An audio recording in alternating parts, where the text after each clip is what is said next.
Bonjour, je m'appelle Nuno Lobo, je suis associé chez Consultax. Aujourd'hui, nous allons voir la corrélation qui peut être effectuée entre les importations faites par votre organisation et les informations qui se retrouvent dans les comptes payables.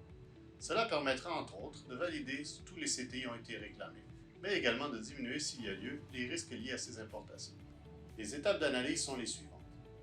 Premièrement, il faut regrouper les transactions dont la TPS a été comptabilisée à zéro dans les payables. Ensuite, il faut colliger l'information sur les importations. Pour faciliter la tâche, vous pourrez demander un rapport à l'Agence des services frontaliers. Finalement, vous devrez trouver une concordance pour chacune des transactions entre le rapport d'importation et les payables. Nous allons illustrer l'analyse par deux exemples. Dans le premier exemple, le fournisseur ABC a facturé 100 000 sur la facture 123 400.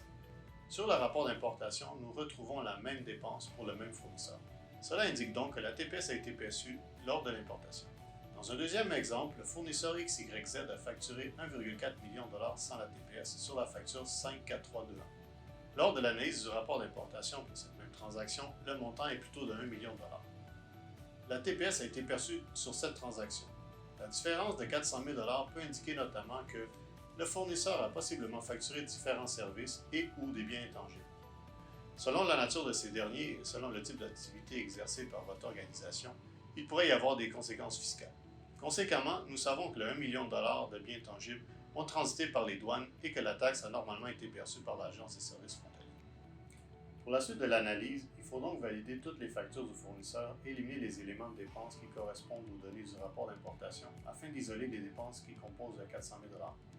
Dans la très grande majorité des cas, ces frais seront de plusieurs sources: frais d'installation, frais de supervision, assurance, frais de démarrage, garantie, etc. Ainsi, dans notre exemple, après analyse de la situation, votre organisation pourrait avoir à procéder à une autocotisation sur ces dépenses selon le type d'activité dans laquelle les biens et services ont été consommés ou utilisés.